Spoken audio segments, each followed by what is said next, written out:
Hello दोस्तों। बहुत बहुत स्वागत है आप सभी का आपके अपने यूट्यूब चैनल में।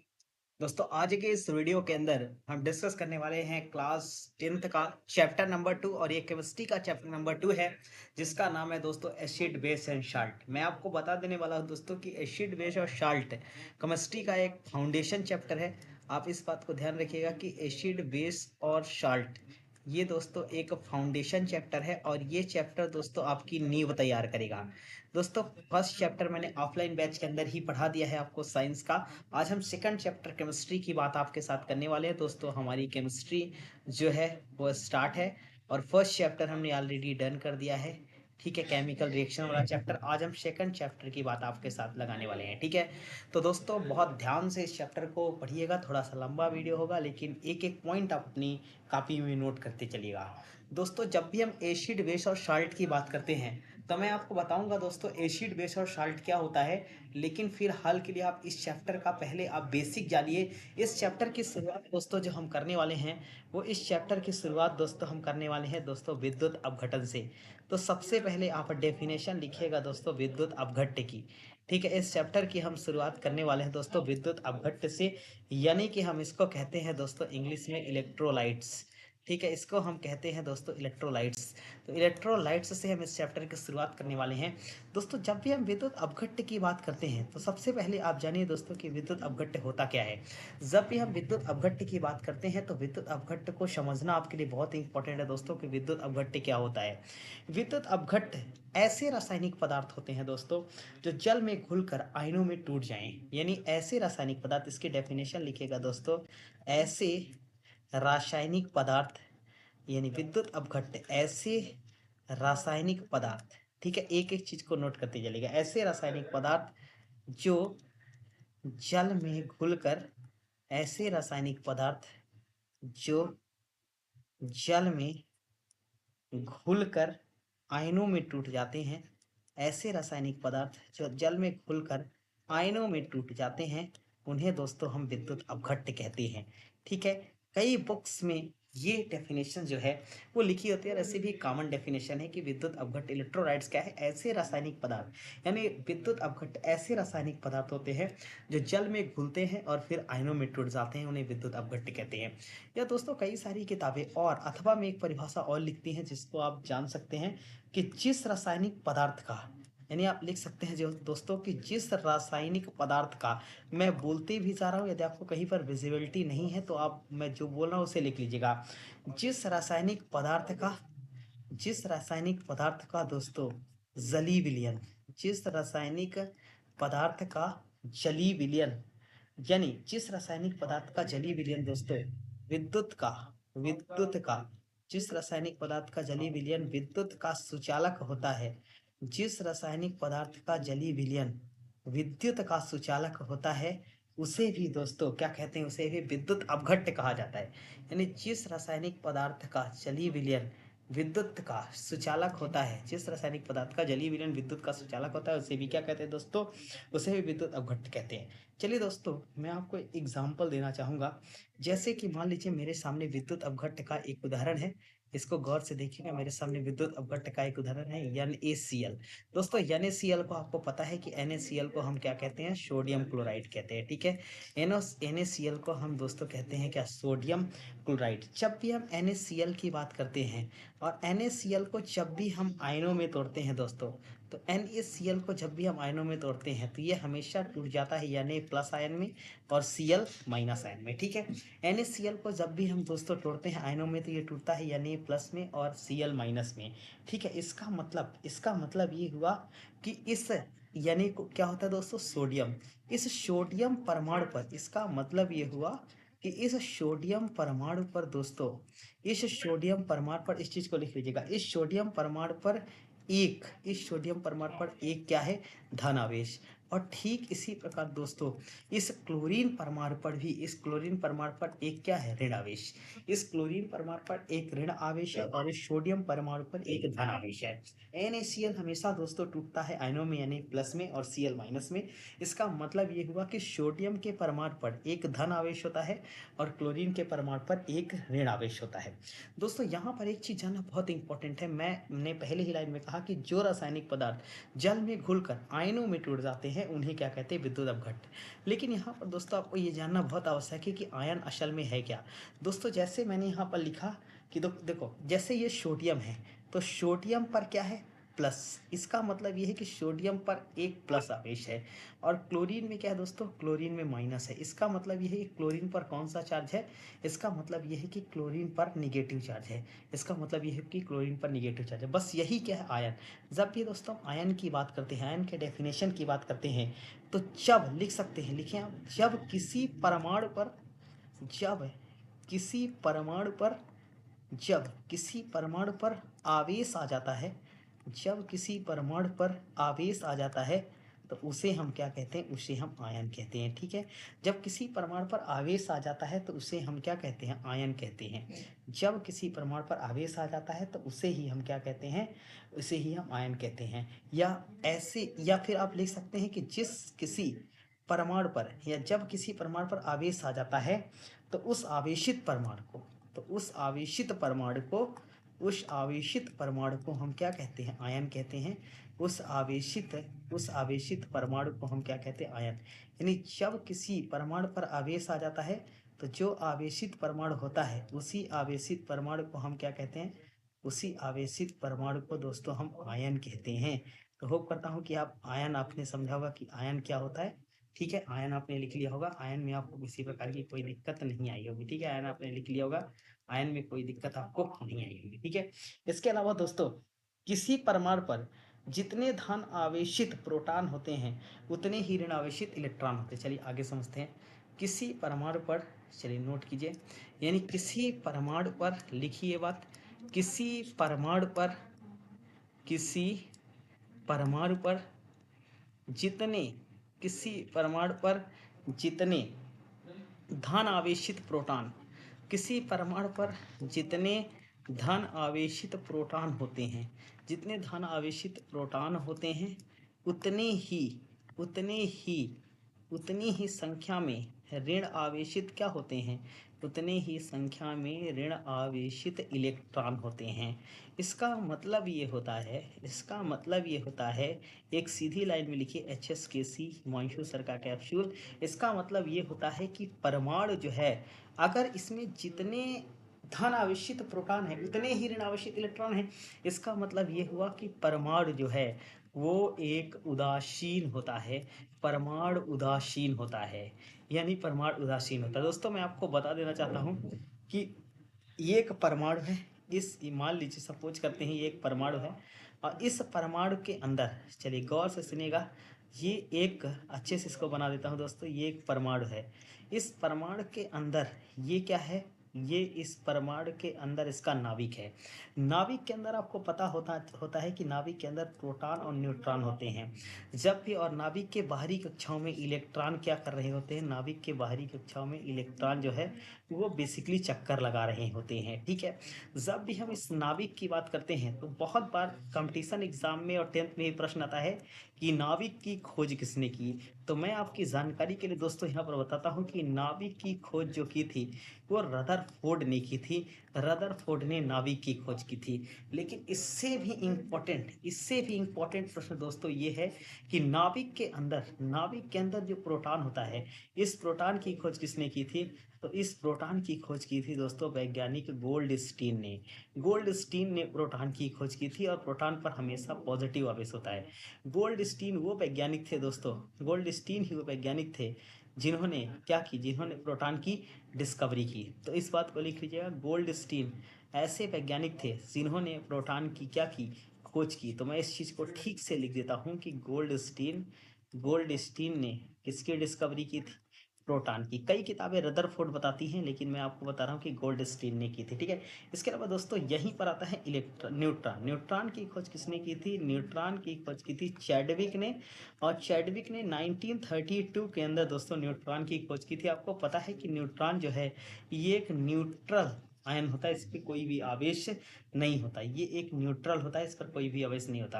अब यहाँ पर दोस्तों आपने इतनी सारी चीज़ें जानी है, तो आपको यहाँ पर जान लेना चाहिए कि इलेक्ट्रॉन की खोज किसने की। तो मैं आपकी जानकारी के लिए बता देता हूँ दोस्तों, इलेक्ट्रॉन की खोज जो की थी वो की थी, आप यहाँ पर लिख लीजिए, मैं इस चीज़ को थोड़ा इरेज करता हूँ, और यहीं पर आप लिख लीजिए कि जो प्रोटॉन की खोज थी, इलेक्ट्रॉन की खोज थी, इलेक्ट्रॉन की खोज का सीधा सा श्रेय, मैं सबको हटा देता हूँ, अपने नोट कर लिया होगा, प्रॉपर कॉपी में अपने नोट्स में नोट करते जाइए इन सब चीज़ों की।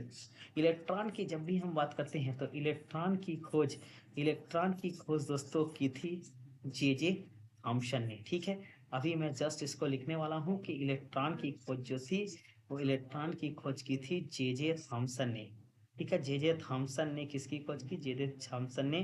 तो आप लिख लीजिए जे थॉम्सन। जे थॉम्सन ने इलेक्ट्रॉन की खोज की। इलेक्ट्रॉन पर निगेटिव चार्ज होता है। चलिए दोस्तों, जब भी हम, एक उदाहरण मैं आपको देता हूँ विद्युत अपघट्य का, जब भी दोस्तों हम HCl की बात करते हैं तो HCl जो है, आप ध्यान से देखिए, HCl H प्लस में टूटता है और Cl माइनस में टूटता है, ठीक है। तो इसमें एक पॉजिटिव आवेश है, एक ही निगेटिव आवेश है, मतलब इसका मतलब H प्लस आयन और Cl माइनस आयन, ठीक है। अब दोस्तों देखिए, एक चीज आपको बताता हूँ, शुद्ध जल, थोड़ा सा यहाँ पर आप थोड़ा शुद्ध जल के बारे में जाने। शुद्ध जल को दोस्तों आशुद्ध जल भी कहते हैं, शुद्ध जल को आशुद्ध जल भी कहते हैं।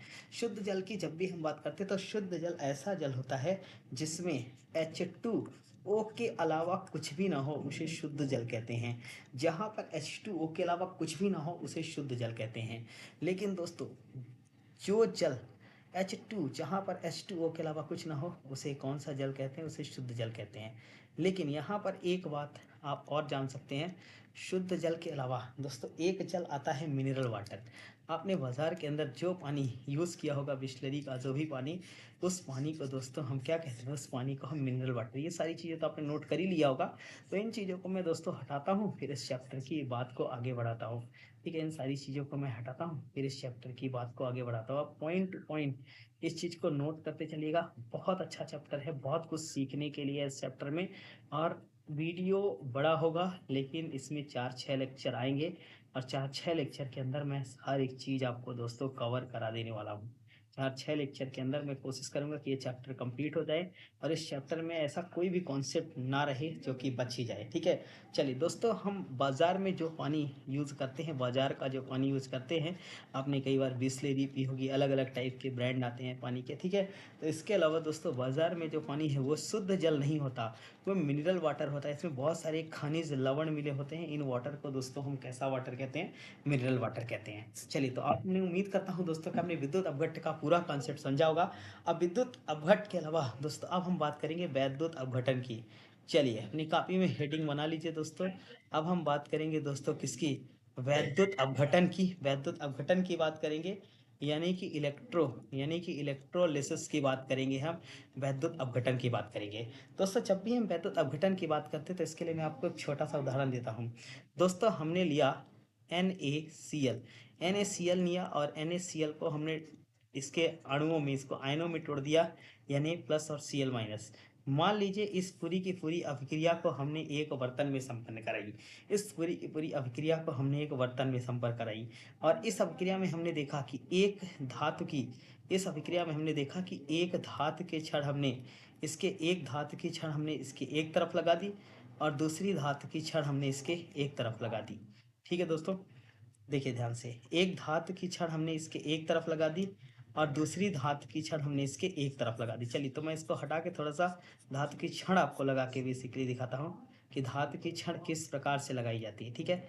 धातु की छड़ मैं आपको लगा के दिखाता हूँ कि इसमें धातु की छड़ का हम किस प्रकार से प्रयोग करेंगे तो ज़्यादा बेहतर विकल्प होगा। चलिए दोस्तों, हमने क्या किया, इस तरफ एक हमने धातु की छड़ लगाई, और इस तरफ हमने एक धातु की छड़ लगाई, और बेसिकली इस क्षण में इस वायर के थ्रू दोस्तों हमने इसको क्या किया, एक बैटरी से एक बैटरी से इसको हमने कनेक्ट कर दिया। अब इस बैटरी से हमने जब इसको कनेक्ट किया तो ये बैटरी का बड़ा वाला सिरा पॉजिटिव होता है, छोटा वाला सिरा हमेशा निगेटिव होता है, ठीक है। अब देखो, अब इसको मैं दोस्तों बताता हूँ कि जब किसी विद्युत अपघट्ट के जली विलयन में, ये विद्युत अपघट्ट का जली विलयन था, तो जब हम किसी विद्युत अपघट्ट के जली विलयन में, चलिए एक एक पॉइंट नोट कीजिए फटाफट से, मैं बोलता हूँ आप नोट करते चलिएगा, ठीक है। लिखिए, जब किसी विद्युत अपघट्ट के जली विलयन में, जब किसी विद्युत अपघट्ट के जली विलयन में विद्युत धारा प्रवाहित की जाती है तो सरल अणु प्राप्त होते हैं, ठीक है। जब किसी विद्युत अपघट्ट के जली विलयन में, जब किसी विद्युत अपघट्ट के जली विलयन में विद्युत धारा प्रवाहित की जाती है तो हमेशा क्या प्राप्त होते हैं, हमेशा सरल अणु प्राप्त होते हैं। और अगर विद्युत धारा प्रवाहित हम नहीं करेंगे तो फिर हमें क्या प्राप्त होंगे, अगर हम विद्युत धारा प्रवाहित नहीं करेंगे तो फिर हमें सरल अणु की जगह आयन प्राप्त होंगे। और जब हम विद्युत धारा प्रवाहित नहीं करेंगे तो हमें सरल अणु की जगह क्या प्राप्त होंगे, आयन प्राप्त होंगे। तो जब हम किसी विद्युत अपघट्ट के जली विलयन में विद्युत धारा प्रवाहित करते हैं तो हमें हमेशा क्या प्राप्त होते हैं, हमें हमेशा दोस्तों प्राप्त होते हैं सरल अणु। और विद्युत धारा ना प्रवाहित करें तो हमें क्या प्राप्त होते हैं, हमें आयन प्राप्त होते हैं। और अगर हम विद्युत धारा प्रवाहित ना करें तो फिर हमें क्या प्राप्त होंगे, आयन प्राप्त होंगे, ठीक है। चलिए इसके लिए एक उदाहरण रखता हूँ आपके सामने। दोस्तों मान लीजिए हमने लिखा HCl, चलिए HCl। अब इस HCl के अंदर दोस्तों हमने इसमें HCl में विद्युत धारा प्रवाहित की, ठीक है। यहाँ मैं लिख देता हूँ, इस HCl में हमने विद्युत धारा प्रवाहित की और हमने देखा कि H2 गैस और साथ में हमें क्या देखने को मिला, Cl2 गैस, H2 गैस और हमें Cl2 गैस देखने को मिला। अब देखिए दोस्तों, ये जो है, ये H2 गैस और Cl2 गैस, जब हमने HCl में विद्युत धारा प्रवाहित की तो हमें H2 गैस देखने को मिला और Cl2 गैस देखने को मिला। यानी कि हमने देखा कि ये जो है H2 और Cl2, ये दो सरल अणुओं में क्या हो गया, HCl सरल अणुओं में क्या हो गया, HCl सरल अणु में टूट गया, ठीक है। HCl सरल अणु में टूट गया। दोस्तों यहाँ पर मैं आपको बता देता हूँ, हाइड्रोजन गैस, जब भी हम हाइड्रोजन की बात करते हैं तो हाइड्रोजन की खोज दोस्तों की थी हेनरी कैवेंडिश ने। हेनरी कैवेंडिश वैज्ञानिक थे जिन्होंने हाइड्रोजन की क्या की, खोज की। हेनरी कैवेंडिश वैज्ञानिक थे जिन्होंने हाइड्रोजन की क्या की, खोज की, ठीक है। इस नई बात को लिख लीजिएगा कि हाइड्रोजन के खोजकर्ता हेनरी कैवेंडिश को कहा जाता है। दोस्तों हम इस चैप्टर का एक इम्पोर्टेंट पॉइंट, एक इम्पोर्टेंट हिस्सा पढ़ने वाले हैं। इसके लिए दोस्तों आप रेडी हो जाइए और इसको लिख लीजिए, वेरी वेरी इंपॉर्टेंट टॉपिक। इसके लिए आप इस हिस्से को आप लिख सकते हैं, वेरी वेरी इंपॉर्टेंट टॉपिक। तो इस चैप्टर का ये इंपॉर्टेंट हिस्से की हम बात करने वाले हैं आपके साथ, तो इस चीज़ को नोट कर लीजिएगा और इस इंपॉर्टेंट हिस्से को नोट करते जाइएगा, नोट डाउन करते जाइएगा। तो जो इंपॉर्टेंट हिस्सा है ये है विद्युत वियोजन का सिद्धांत, इसको वेरी इंपॉर्टेंट लिख दीजिए। ये है विद्युत वियोजन का सिद्धांत, ठीक है। विद्युत वियोजन का सिद्धांत पेपर के पॉइंट ऑफ व्यू से 10th के बोर्ड एग्जाम के लिए काफ़ी इंपॉर्टेंट है। विद्युत वियोजन के सिद्धांत को ही हम आयनिक सिद्धांत भी कहते हैं। विद्युत वियोजन के सिद्धांत को भी हम आयनिक सिद्धांत भी कहते हैं। विद्युत वियोजन के सिद्धांत में दोस्तों 5 से 6 इंपॉर्टेंट पॉइंट्स हैं जो आपको नोट करने होंगे, जो आपको लिखने होंगे। आयनिक सिद्धांत भी कहते हैं, इसी को हम कहते हैं दोस्तों थ्योरी ऑफ, इसको लिख लीजिए, इसी को हम कहते हैं theory of electro theory of electrolysis, theory of electrolysis, ठीक है। डिसोसिएशन, ठीक है, डिसोसिएशन, डिसोसिएशन यानी ये बहुत इंपॉर्टेंट है विद्युत वियोजन का सिद्धांत, वेरी इंपॉर्टेंट क्वेश्चन है। इस विद्युत वियोजन के सिद्धांत को नोट कर लीजिएगा, बहुत इंपॉर्टेंट क्वेश्चन है। पहला पॉइंट ये कहता है, विद्युत वियोजन के लिए पहले पॉइंट की हम बात करेंगे, इसके पहले हम बात करते हैं कि इस सिद्धांत को, इस विद्युत वियोजन के सिद्धांत को दिया था सन 1887 में वैज्ञानिक आर्हीनियस ने। वैज्ञानिक आर्हीनियस ने इस सिद्धांत को 1887 में दिया था। ने विद्युत वियोजन के सिद्धांत को सबसे पहले आर्हीनियस ने 1887 में दिया था। ये क्वेश्चन एक वाक्य में ऑब्जेक्टिव करने में बहुत आता है कि विद्युत वियोजन का सिद्धांत किसने दिया, तो 1887 में आर्हीनियस ये वैज्ञानिक थे जिन्होंने विद्युत वियोजन का क्या दिया, जिन्होंने विद्युत वियोजन का सिद्धांत दिया। अब इसमें कुछ छोटे छोटे 6-7 पॉइंट हैं, जिन पॉइंट को आप अच्छे से नोट करेंगे तो विद्युत वियोजन का सिद्धांत जो है पूरी तरीके से क्या हो जाएगा, कंप्लीट हो जाएगा। कुछ छोटे छोटे पॉइंट्स हैं, 6-7 पॉइंट हैं। इन 6-7 पॉइंट को क्रम से सीक्वेंसिंग में इन 6-7 पॉइंट को नोट कीजिएगा, क्योंकि ये पॉइंट बड़े इंपॉर्टेंट है पेपर के पॉइंट ऑफ व्यू से। सबसे पहले पहला पॉइंट ये कहता है कि आर्हीनियस ने सबसे पहले ये बात कही कि जब हम आर्हीनियस ने सबसे पहले ये बात कही कि कोई मैं इस पॉइंट को लिख देता हूँ, कोई विद्युत अपघट्य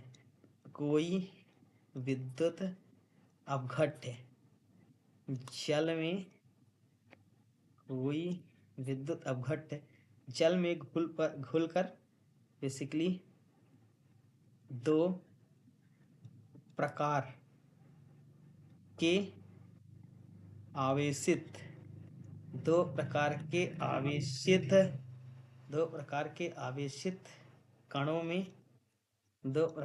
आवेशित कणों में टूटता है। ठीक है, इस क्रिया को मैं एक बात लिख रहा हूँ, इस क्रिया को आयनन या विद्युत वियोजन कहते हैं। इस क्रिया को आयनन या विद्युत वियोजन कहते हैं। इस क्रिया को आयनन या विद्युत वियोजन कहते हैं। इसके लिए एक एग्जांपल मैं आपके सामने लिख देता हूँ। दोस्तों, मैंने देखो NaCl लिखा, NaCl में मैंने लिखा Na का प्लस और Cl का माइनस। तो लिख रहा है कोई भी विद्युत अपघट्य जल में घुलकर दो प्रकार के आवेशित कणों में टूटता है। इस क्रिया को क्या कहते हैं? आयनन कहते हैं, या फिर हम क्या कहते हैं? विद्युत वियोजन कहते हैं। इस प्रकार की क्रिया को हम क्या कहते हैं? विद्युत वियोजन कहते हैं। तो देखिए, पहला पॉइंट आपने सॉलिड तरीके से नोट किया होगा। पहला पॉइंट आप नोट कर लीजिए बहुत अच्छे तरीके से। पहला पॉइंट बहुत इंपॉर्टेंट है।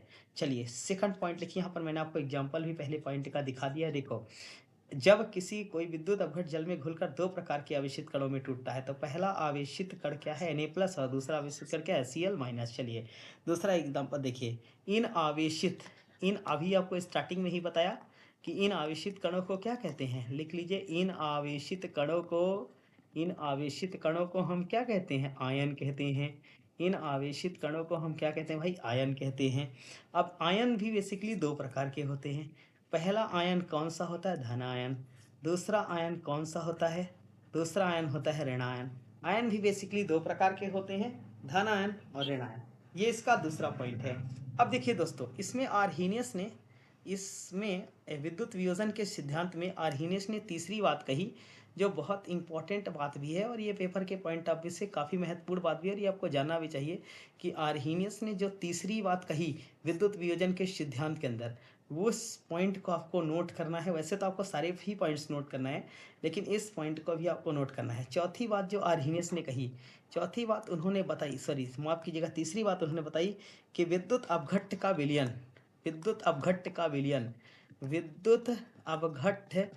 का विलयन जो है वो उदासीन होता है।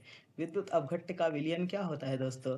विद्युत अपघट्य का विलयन उदासीन होता है। यानी इस विद्युत अपघट्य के विलयन में जितने पॉजिटिव होते हैं उतने ही क्या होते हैं? निगेटिव। यानी विद्युत अपघट्य का विलयन क्या होता है? उदासीन होता है। यानी मैं कह सकता हूं कि धन आयनों का कुल आवेश ऋण आयनों के कुल आवेश के बराबर होता है। नीचे इसी बात को लिख लीजिएगा। धन आयनों का कुल आवेश बराबर ऋण आयनों का कुल आवेश। धन आयनों का कुल आवेश बराबर ऋण आयनों का कुल आवेश। यही मतलब होता है दोस्तों विद्युत अपघट्य के विलयन उदासीन होने का। चौथा पॉइंट दोस्तों, इन्होंने कहा, आर्हीनियस ने ये कहा कि जो आयनन की क्रिया होती है, इस पॉइंट को तो डेफिनेटली नोट कीजिएगा। आयनन की जो क्रिया होती है दोस्तों, वो उत्क्रमणीय होती है, रिवर्सिबल होती है। रिवर्सिबल होती है। दोस्तों, आपने शुरू से जितने भी अभी टॉपिक पढ़े हर एक में देखा आपने कि जैसे मैंने HCl लिखा, तो HCl के अंदर मैंने दोनों तरफ एरो बनाया, फिर लिखा Ha+Cl-। इसका मतलब उत्क्रमणीय का मतलब एक ऐसी अभिक्रिया जो दोनों दिशाओं में होती है उसे उत्क्रमणीय अभिक्रिया कहते हैं। एक ऐसी अभिक्रिया जो दोनों दिशाओं में होती है उसे उत्क्रमणीय अभिक्रिया कहते हैं। इसी में एक और पॉइंट जानना, सीखना, समझना बहुत जरूरी है आपको। एक और पॉइंट मैं आपको बता देता हूँ, कुछ एक पॉइंट और बचे हुए छोटे छोटे पॉइंट, इन पॉइंट को भी नोट कर लीजिएगा अपनी नोटबुक में। कितने पॉइंट? शायद 4 पॉइंट हो गए हैं। 5 पॉइंट आर्हीनियस ने 6-7 पॉइंट में ये बातें बताई थी विद्युत वियोजन के सिद्धांत को। 1887 में इन्होंने विद्युत वियोजन के सिद्धांत को क्या किया था? प्रतिपादित किया था। इन्होंने 1887 में विद्युत वियोजन के सिद्धांत को क्या किया था? प्रतिपादित किया था। चलिए नेक्स्ट पॉइंट की बात करते हैं। पॉइंट फिफ्थ की बात करते हैं। इसमें जो आयनन की मात्रा है, ये आयनन की मात्रा जो होती है दोस्तों, ये वियोजित अणु, इसका सूत्र होता है आयनन की मात्रा वियोजित अणु बटे कुल अणु, वियोजित अणु बटे कुल अणु। मान लीजिए पानी के टोटल कितने अणु हैं, 100 अणु, पानी के 100 अणु हैं और वियोजित होने वाले अणु कितने हैं, 50। तो ये 0 से 0 कट जाएगा और ये हो जाएगा 5 1 जा 5, 5 2 जा 10, यानी 1/2 अणु यहाँ पर आ गए। तो आयनन की मात्रा बराबर होता है वियोजित अणु बटे कुल अणु। ठीक है, ये भी इन्होंने बताया था। और एक पॉइंट इन्होंने बताया कि किसी विद्युत अपघट्ट के गुण उसके आयनों पर निर्भर करते हैं। ये पॉइंट भी नोट करिए कि किसी विद्युत अपघट्ट के गुण जो है, लिख लीजिए, किसी विद्युत अपघट्ट के गुण जो है उसके आयनों पर निर्भर करते हैं। इस पॉइंट को मैं आपको बोल देता हूँ, लिख लीजिए, किसी विद्युत अपघट्ट के गुण, किसी विद्युत अपघट्ट के गुण उसके आयनों पर निर्भर करते हैं। 6th पॉइंट है। और एक और आखिरी पॉइंट इन्होंने कहा था, एक और लास्ट पॉइंट इन्होंने कहा था, तो इस चीज़ को भी प्रॉपर अच्छे ढंग से आप नोट डाउन कर सकते हैं। ये चीज़ भी इन्होंने कही थी। तो इस लास्ट 6 पॉइंट मैंने लिखा दिए, 1 पॉइंट मैंने बोल दिया है, 5 पॉइंट मैंने प्रॉपर ढंग से नोट कर दिए हैं। एक पॉइंट आप और लिख सकते हैं जो पॉइंट काफ़ी इंपॉर्टेंट है, तो उस एक पॉइंट को भी हम लिख लेते हैं। फिर आर्हीनियस का ये विद्युत अपघटन का सिद्धांत जो है, जो उन्होंने 1887 में दिया था, ये पूरी तरीके से कंप्लीट हो जाएगा। फिर आगे जो भी चैप्टर का नेक्स्ट पार्ट जो भी बचेगा उसकी बात हम करेंगे कल। ठीक है, लिखें कि किसी भी कोई भी विद्युत अपघट्ट है, कोई भी विद्युत अपघट्ट के विलयन की, कोई भी विद्युत अपघट्ट के, लिख लीजिए इस पार्ट को, कोई भी विद्युत अपघट्ट के विलयन की चालकता, कोई भी विद्युत अपघट्ट के विलयन की चालकता जो है उसके आयनों की उसके आयनों की संख्या या आवेश पर निर्भर करती है, संख्या या आवेश पर निर्भर करती है। ठीक है, आवेश पर निर्भर करती है। मैंने ये बात लिख दी कि किसी विद्युत अपघट्ट के विलयन की चालकता उसके आयनों की संख्या या आवेश पर निर्भर करती है। ठीक है, तो यही था दोस्तों आर्हीनियस का, यही था आर्हीनियस का वैद्युत वियोजन का सिद्धांत जो 1887 में उन्होंने दिया था। काफ़ी इंपॉर्टेंट है, इन 7 पॉइंट को आप नोट कर लीजिएगा। नेक्स्ट पार्ट की पार्ट 2 की बात हम करेंगे कल। अगर आपको ये वीडियो अच्छा लगा हो, चीज़ें नई नई सीखने को मिली हो, तो इस वीडियो को लाइक करिए, चैनल को अवश्य सब्सक्राइब करिए। दोस्तों आप लोगों की ये कमी है कि आप चैनल को सब्सक्राइब नहीं करते हैं और ना ही वीडियो को लाइक करते हैं। दोस्तों वीडियो को लाइक करने से ना तो आपका चार्ज लगता है, चैनल को सब्सक्राइब करने से भी आपका कोई चार्ज नहीं लगता, और शेयर करने में भी कोई चार्ज नहीं करता। तो तीनों काम कर दीजिए, पहले वीडियो को लाइक कर दीजिए, फिर चैनल को सब्सक्राइब कर दीजिए, इसके बाद दोस्तों इस वीडियो को शेयर कर दीजिए। Thank you so much. उम्मीद करता हूँ कि आप सपोर्ट बनाए रखेंगे, इसी तरह से सपोर्ट और प्यार बनाए रखें। इसी तरह का अच्छा कंटेंट मैं आपके लिए लाता रहूँगा। Thank you so much. मिलते हैं आपसे नेक्स्ट वीडियो में, तब तक के लिए रखिएगा अपना ध्यान और मिलेंगे आपसे नेक्स्ट वीडियो में। जय हिंद।